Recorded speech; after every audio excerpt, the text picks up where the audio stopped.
كسكو عركو علي واكاس هذا القعداد ديس ورنيو waxaan hadda fiir wuxuu ku hadlay bam ninka xabada inta uga dhacday inta ka bax ninka asaa qori ugu qabtay xabad ma ku soo rido macna maya qori furan ugu qabtay wuxuu jira 44 sano jira 17 sano ayuu jiray liiban markuu dhalinayo marxuumku uu dhali karaa waxa marka soo kordhay kaftankan iyo dhool cadeynta iyo qusulka taasoo keentay in uu marxuumka ka xanaaqo marka ay timaado fawdo iyo kaftan dhaafay xadkiisa oo askarta dhexdooda ah lana joogo xiriyaha iyo difaacyada ciidamada waxaa jirta luuqad aan ahayn xabad iyo gacan ka hadal loogana baaqsan karo faldambiyeed waana ribood bixin ama ashtako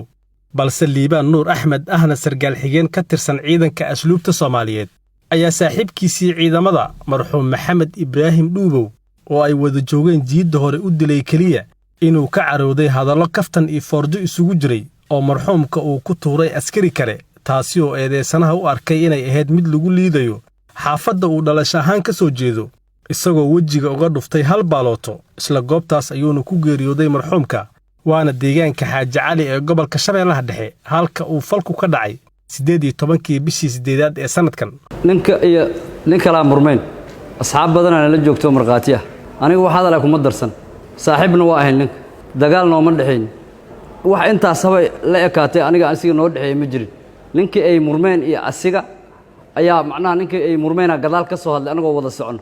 markaas wuxuu yiri warkii hadda aad ku soo aad idhaysay war ku soo celi yaa la dhaha waxa la dhaha marxuumka muxuu dhahay marka hore wallahi ma sheegi karo waa la dooday marka ninka asaa qori ugu qabtay anna way iga fakatay xabad ma ku soo rido macna maya qori furan ugu qabtay ninkaas walaalkay u hayani wax cadaawada nooma dhaxayn wax uqdada nooma dhaxayn qadartu waa qoranta askartii ku sugneed goobta lagu dilay marxuumka ayaa fadhigan maxkamadda ugu sharaxay sida falku u dhacay iyo arinta la isku qabtay see wax u dhacay 7 askariya ku socodnay aniga iyo liibaan nuurow iyo nin liira ambiyo sokora qaba Allah u naxariisto marxuumka maxamed aadan dhuuw ma liiraarto iyo ilaahay ku mismid deeqow iyo kuusow 7 niman ku soconay ambiyo iyo marxuumka ay kaftamayeen doodana waxay u dhaxaysaa marxuumka iyo ambiyo liibaan nuurow waan la socday ninka hadana baa ugu weynaa oo ahaa liibaan waa soo boodiyay wuxuu yiraahday ilaahay ku mismid diiday warniyo waxaan hadda fiir wuxuu ku hadlay war ma adiga baalka ii sheeg qof bini aadan dhiigiisa yasi kara wuxuu leeyahay marxuumku leeyahay macnaha baashi waa sii badatay heerebel ahaan aniyo sukara qaba xoogaha baalkii laba talaaba ka hormarnay askarta shanti kalena waa naga dambeeyeen oo liibaan ku jiro marka wax yar soconay doodina wali baalkii tuulada iyo tariska inta u dhaxaysan aan dhex marayno Xaaji Cali waxa naga daba imada liibaan ambiyo waa horta hadla marka hore ambiyo wuxuu yiraahday kasiko oo arku cili waa kaas hadalka daada dhiis ilaa hadalka lama joojin ma ogtaa wali waa la wadaa anigana macnaa waxa socod boobsiyeynay in macnaa hadalkan oo naga dhamaado inta ambiyoogu ku soo boojeesnaa liibaan garabkeena soo istaagay arku cili bam ninka xabada inta uga dhacday inta ka bax marka ilaahay ku misma diiday labadaas niman kaftan ku dhaxay liibaanna gacantii wax geysato laha marxuumkana Allah u naxariisto daaswal weydiinaysan laba nin oo wada kaftamayo hadalkoodii ka dhaxay labada nin oo kaftamaysa dhaxdoodii uu soo galay qof asaga wax ku darsatay hadal ku darsatay ma lahan baashi waa qaraaraatay mar hadduu soo galay hadalkiina oo socday waa la isla sii wada anagana waa ka socod boobsiinay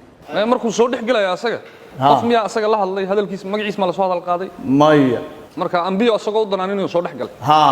marka ma arkeenin markii marxuumka liibaan oo qori ku qabanay marxuumka liibaan xabadii oo dhacday iyo liibaan oo qoriga ka sii qaadanayo iyo inuu liibaan dilaan taas ay ogaanay xabadu markuu liibaan riday oo ku dhufan adam arkaysa waaba isla simannaha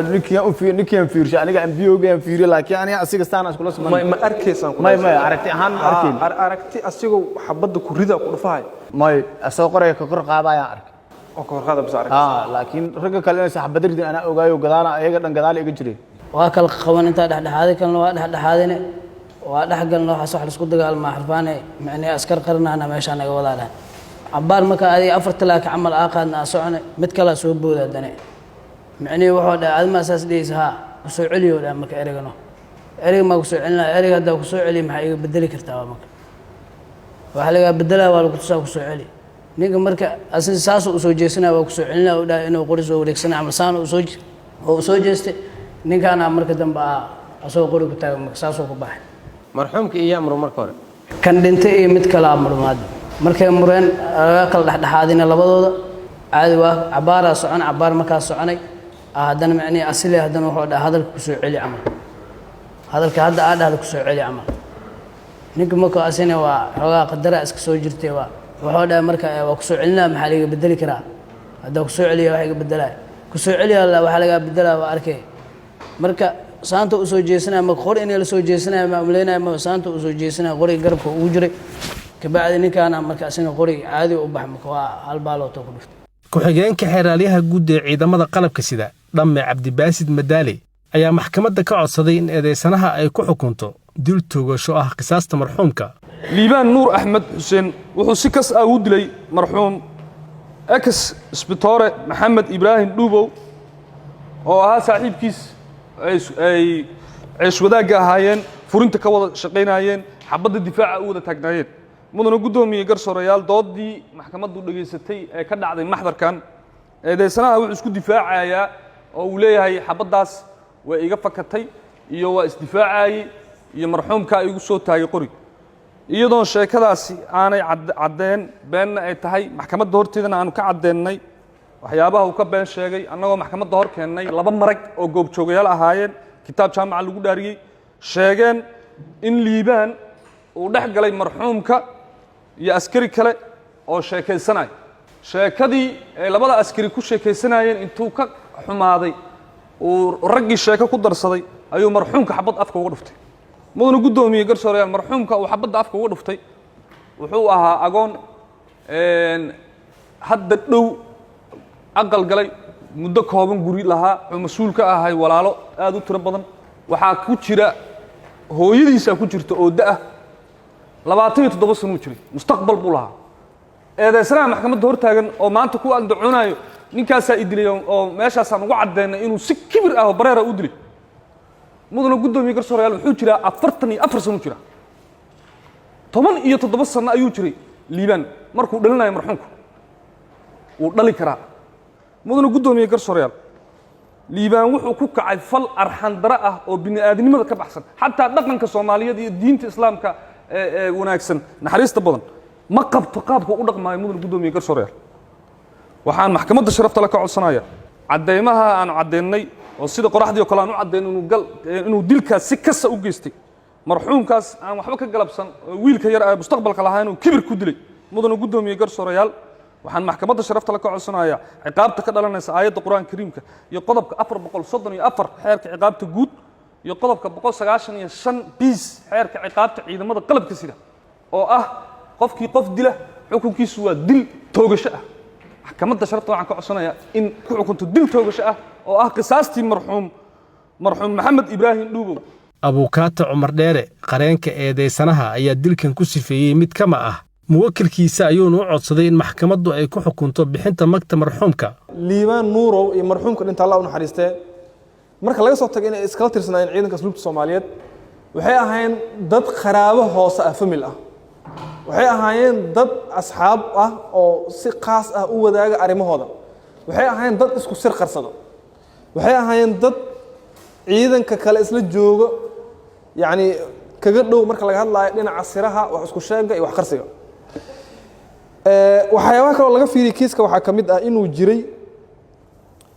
colaad raagtay oo labadooda ka dhaxaysay wiligood labadooda murunkaas yar ee kaftanka ahaa ee maalinkaas dhacay ka hor ma jirin murun kale isku qabsadeen ama xataa ma jirin khilaaf kale oo ka dhaxeeyay labadooda gaarsiisan inay xataa kala aamusaan ama xiriirkooda oo xumaado dad waxay ahaayeen hal aag furankaga wada jira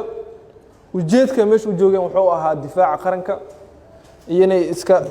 ilaaliyaan cadowga weerarka ku ah ujeedkiisa qasadkiisa hadafkiisa ma ahayn wax inuu dil iska daayay inuu xataa wax yar gaarsiiyo taas marka laga soo tago marka laga hadlayo taariikhda eedeysanaha liibaan on record waayo wiligiis lama xirin wiligiis laguma soo eedeynin waxyaabo dembi ah haba ugu yaraatee xataa inuu qof dharbaaxay ama qof feeray inuu qof dhaawac ama inuu qof dilo waa mid culus waxaa marka soo kordhay kaftankan iyo dhoola caddeynta iyo qusulka taasoo keentay inuu marxuumka ka xanaaqo yiraahdo mar dambe ku soo celi qorigana ammaankiisa ama afkiisa oo ku soo jeediyay liibaan asana qasadkiisa wuxuu ahaa sida uu ii sheegay